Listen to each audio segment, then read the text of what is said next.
جناب ام البنین کے مرثیے کا اشعار، وَيْكَ لَا تَدْعُنِي أُمَّ الْبَنِينِ تُذَكِّرِينِي بِالْعُيُوثِ الْعَرِينِ كَانَتْ لِي بُنُونٌ أَرْبَعَةٌ مِثْلَ النُّسُورِ الرُّبَعِ وَأَصْبَحْتُ الْيَوْمَ وَلَا مِنْ بَنِينِي أَلَيْتَ كَمَا كَانَ أَخْبَرُ بِأَنَّ عَبَّاسًا قَطِيعَ الْوَتِينِ۔ فرمایا مجھے اب ام البنین نہ کہا کرو، یہ ام البنین مجھے اس وقت کہتے کہ جب میرے 4 بیٹے تھے، آج یہ ہے کہ جب تم مجھے ام البنین کہتے ہو تو مجھے وہ اپنے 4 شیر یاد آتے ہیں کہ جو شیروں کی طرح آگے بڑھ بڑھ کر حملے کرتے تھے، اور وہ عقابوں کی طرح پرواز کرتے تھے آسمان میں، کہ جس طرح عقاب بلند مرحلے پر جا کر پرواز کرتا۔ اب یہ جو آخری شعر ہے جناب ام البنین کا، یہ میں آخر میں پڑھوں گا۔ گریے کی آوازیں آپ کی بلند ہیں۔ انیس فرماتے ہیں کہ جب ابو الفضل عباس گئے اور رخصت کا وقت آیا، طالع ہوا خورشید زمین برج شرف سے، ابو الفضل عباس بیبیوں کے خیمے سے نکلے رخصت ہونے کے بعد، انیس فرماتے ہیں اس کے بعد سید الشہداء کی خدمت میں آئے کہ مولا لقد یضیق صدری، مولا میرا سینہ پھٹا جاتا ہے۔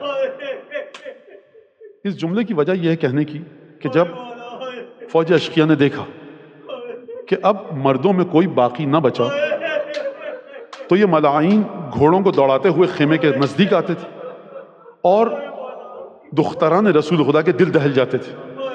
ابو الفضل عباس نے جب یہ منظر دیکھا تو آ کر عرض کی کہ ابن رسول اللہ لقد یضیق صدری، اب سینہ پھٹا جاتا ہے۔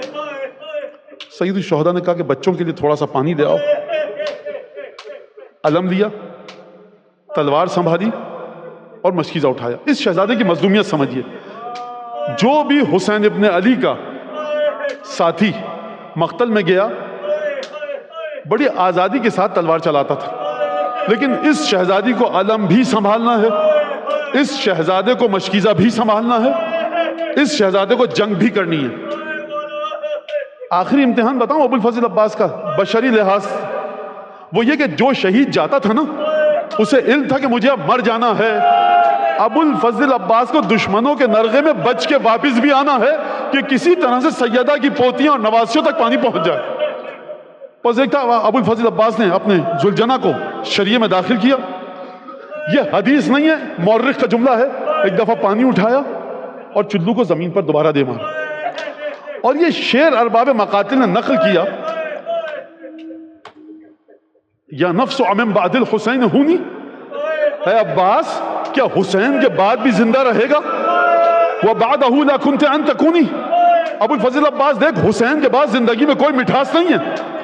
هَذَا حُسَيْنٌ وَارِدُ الْمَنُونِ، یہ تیرا بڑا بھائی اور امام وقت حسین تکلیفوں میں گھرا ہوا ہے۔ وَتَشْرِبِينَ بَارِدِ الْمَعِينِ، اور کیا تو یہاں پر ٹھنڈا پانی پیے گا؟ نہ کہیے یہ جملہ کہ عباس کو حسین کی پیاس یاد آئی۔ عباس نام ہے حسین کی روح کا، حسین کی مرضی کا، اور یہ کہہ کر دوبارہ ذوالجناح پر تشریف فرما ہوئے کھجور کے درختوں کی اوٹ لے کر مقتل سے خیمہ گاہ تک جانا چاہتے تھے۔ ایک دفعہ حسین ابن علی کے کانوں میں آواز آئی، واللہ ان قطعتم یمینی انی وحامی ابدا عن دینی وعن امام صادق الیقینی نجل النبی الطاہر العمیدی۔ دیکھو اگر تم ابو الفضل عباس کا دایاں ہاتھ بھی قلم کر دو گے عباس اپنے امام وقت کی مدد کرے گا، بایاں ہاتھ قلم کر دو گے عباس مدد کرے گا۔ آپ اس بات کا سبب سمجھے، یہ عباس مخاطب کس سے ہیں؟ آپ جانتے ہیں عباس کے علم میں ہے کہ تھوڑی دیر بعد جب حسین ابن علی میرے لاشے پر آئیں گے نا تو میرے دونوں ہاتھوں کو بریدہ دیکھیں گے، آنکھ میں تیر پیوست دیکھیں گے، سر اقدس پر گرز کا زخم دیکھیں گے۔ میرا بڑا بھائی حسین ابن علی برداشت نہیں کر پائے گا، لہٰذا عباس نے رجس نہیں پڑھا ہے۔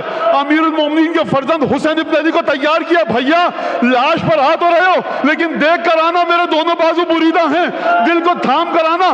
عباس جانتے ہیں کہ اب خیمے میں مردوں میں کوئی تسلی دینے والا نہیں۔ بس ایک دفعہ ابو الفضل عباس کے سر اقدس پر اس ملعون نے گرز کا وار کیا، ام البنین کا چاند گھوڑے سے زمین پر گرا۔ ابو الفضل عباس کا جملہ شیخ کاظم سبیدی کے دوست کے خواب میں، ان الفارس اذا یتلقى علی الارض یتلقى بیدیہ، جب گھڑ سوار گھوڑے سے زمین پر گرتا ہے تو پہلے ہاتھوں کو ٹیکتا ہے پھر چہرے کے بل گرتا ہے۔ مجھے وہ سوار بتاؤ جس کے سینے میں تیر